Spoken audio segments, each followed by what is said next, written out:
Hey Sagittarius, your July tarot reading is ready. I'm Eleanor. Welcome to Pink Pearl Tarot.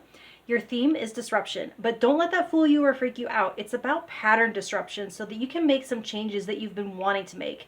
Getting out of autopilot, scroll interruption, thought spiral stoppers, that kind of thing.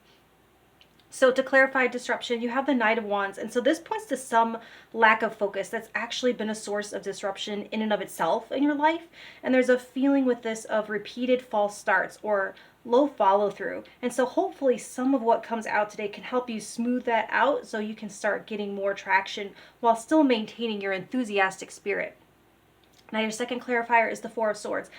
This calls for a break, a vacation, or a retreat. Disrupt the routine for rest.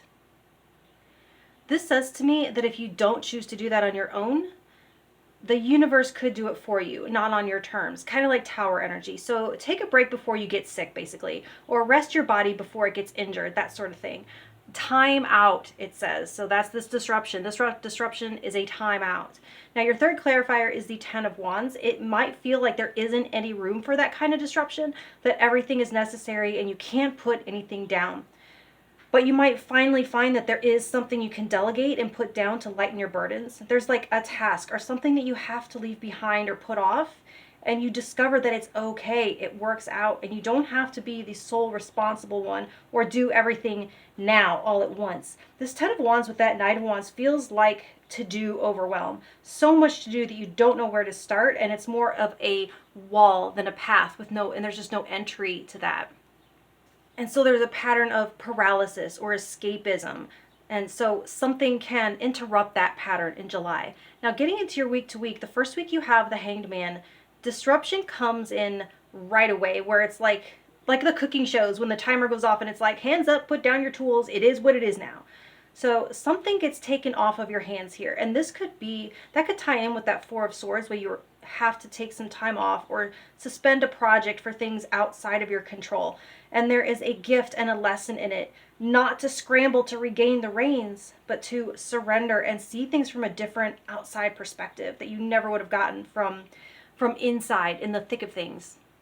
Now, week 2, you have the Five of Cups. So there is a sense of things not being the same when you regain your footing, but they're saying you could not have prevented it even if you had been there. And like by not being there, it's like you are relieved of any kind of guilt or responsibility for this. You aren't. So don't blame yourself, like, at all. Five of Cups isn't like a major loss.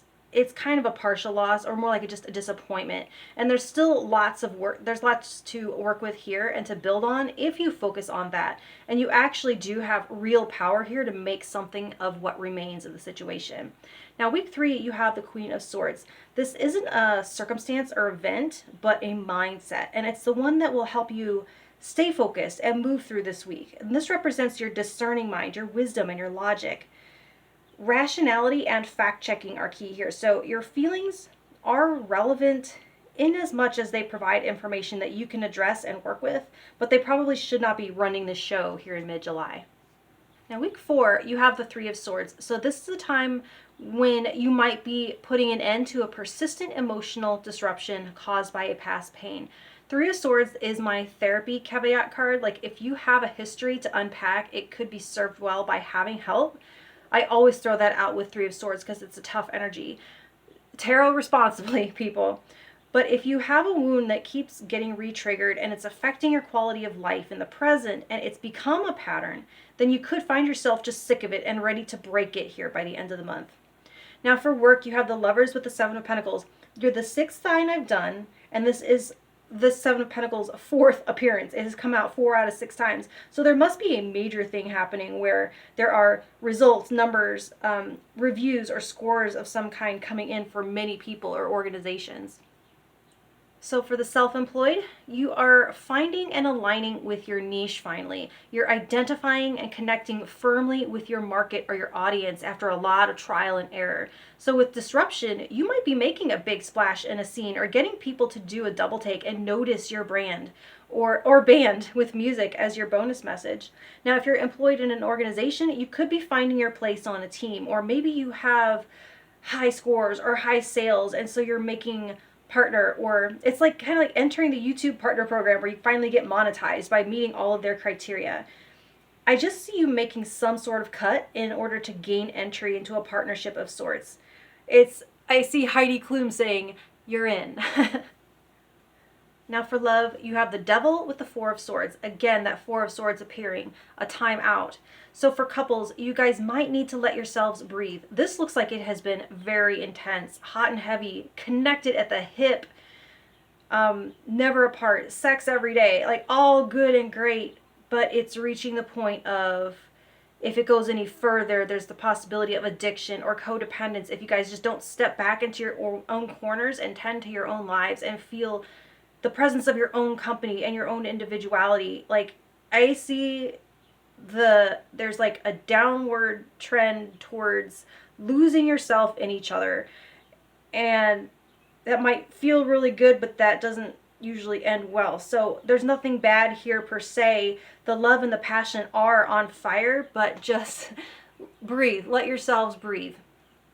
So for singles, I see for some of you a situationship that is starting to take more than it is giving to you. And you might have to withdraw in order to get a clearer picture of it and identify your needs and whether or not they are genuinely getting met here, or is the situation creating the illusion that they're being met?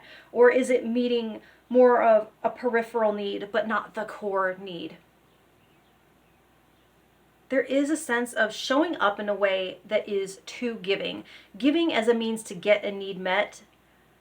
And instead of reciprocity, you get codependence or toxicity of some kind. So this Four of Swords calls on you to interrupt a pattern of behavior and turn inward to get in touch with your needs so that you can make more conscious choices in partners moving forward and find someone who's going to give to the connection as much as you do and meet your needs because you have done the work to name them and to ask for tangible ways that they can meet them, instead of just a generalized feeling of needing them, quote unquote, in general, which can feel like too much pressure for a lot of people. And that's where this Three of Swords might come in, where you're realizing that that pattern comes from something in your past. And in order to break that pattern, disrupt that pattern, you will have to kind of close this out or be aware of it in some more conscious way. Now for your bonus message, you have music. There is a melody to be heard in the deepest parts of the woods if only we listen. And you have Four of Swords twice telling you to get some peace and to quiet and to go into those deep woods of your inner world and listen to that music of the universe, because it has so much to tell you and to share with you. So that's what I have for you, Sagittarius. I will talk to you next month. Thank you.